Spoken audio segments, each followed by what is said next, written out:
ان کی قوم کا ایک خاص دن ہوتا تھا، عید کا دن۔ اس دن لوگ کھانا پکا کر اپنے معبودوں کے سامنے رکھتے تھے، پھر شہر کے باہر ایک میدان میں جمع ہوتے، وہاں کھیلتے، کودتے اور خوشیاں مناتے۔ شام کو واپس آتے اور صبح بتوں کے سامنے رکھا ہوا کھانا تبرک سمجھ کر کھا لیتے۔ جب وہ دن آیا سب لوگ تیار ہونے لگے، لیکن ابراہیم علیہ السلام ان کے ساتھ نہ گئے۔ لوگوں نے پوچھا، کیا آپ ہمارے ساتھ نہیں چلیں گے؟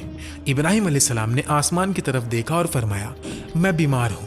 لوگ انہیں چھوڑ کر چلے گئے۔ اب پورا شہر خالی تھا، بت خانہ خاموش تھا اور ان بے جان بتوں کے سامنے کھانا رکھا ہوا تھا۔ ابراہیم علیہ السلام نے انہیں مخاطب کر کے کہا، یہ اتنا کھانا تمہارے سامنے پڑا ہے، تم کھاتے کیوں نہیں؟ تمہیں کیا ہو گیا ہے کہ تم بات تک نہیں کرتے؟ لیکن بت خاموش تھے، نہ جواب، نہ کوئی حرکت، نہ قدرت اور نہ کوئی زندگی۔ پھر ابراہیم علیہ السلام نے کلہاڑی اٹھائی اور تمام چھوٹے بتوں کو توڑ دیا، صرف سب سے بڑے بت کو چھوڑ دیا۔ پھر کلہاڑی اس بڑے بت کے کندھے پر رکھ دی۔ شام ہوئی، لوگ خوشی منا کر واپس آئے، لیکن جب انہوں نے اپنے بتوں کو ٹوٹا ہوا دیکھا تو ان کے ہوش اڑ گئے۔ جن بتوں کے سامنے وہ سجدہ کرتے تھے وہ زمین پر ٹکڑوں میں پڑے تھے۔ لوگ چیخ اٹھے، یہ ہمارے معبودوں کے ساتھ کس نے کیا؟ کسی نے کہا، ایک جوان ہے ابراہیم، وہ ہمارے بتوں کے خلاف باتیں کرتے تھے۔ پھر سب لوگ جمع ہوئے، ابراہیم علیہ السلام کو بلایا گیا، ان سے پوچھا گیا، اے ابراہیم، کیا ہمارے بتوں کے ساتھ یہ حرکت آپ نے کی ہے؟ ابراہیم علیہ السلام نے فرمایا، یہ کام تو اس بڑے بت نے کیا ہوگا، مجھ سے کیوں پوچھتے ہو؟ اپنے معبودوں سے پوچھ لو کہ ان کے ٹکڑے کس نے کیے۔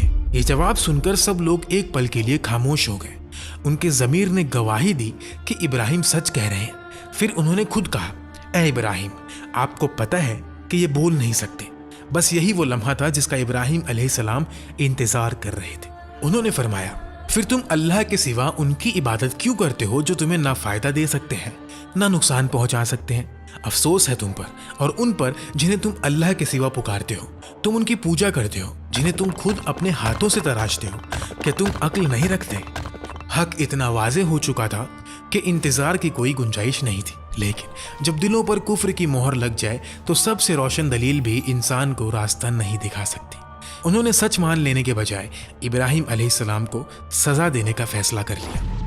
انہوں نے ایک بڑا میدان چنا، کئی دن تک لکڑیاں جمع کی گئی، اتنی لکڑیاں کہ آگ کا ڈھیر آسمان کو چھونے لگا۔ پھر اس میں آگ لگا دی گئی، آگ بھڑک اٹھی، شعلے اتنے بلند تھے کہ قریب جانا مشکل تھا، گرمی اتنی زیادہ تھی کہ لوگ دور کھڑے تھے۔ پھر انہوں نے ابراہیم علیہ السلام کو رسیوں سے باندھا۔ جب انہیں آگ میں ڈالنے لگے اس وقت ابراہیم علیہ السلام کی زبان پر یہ الفاظ تھے، حسبنا اللہ و نعم الوکیل، میرے لیے اللہ کافی ہے اور وہی بہترین کارساز ہے۔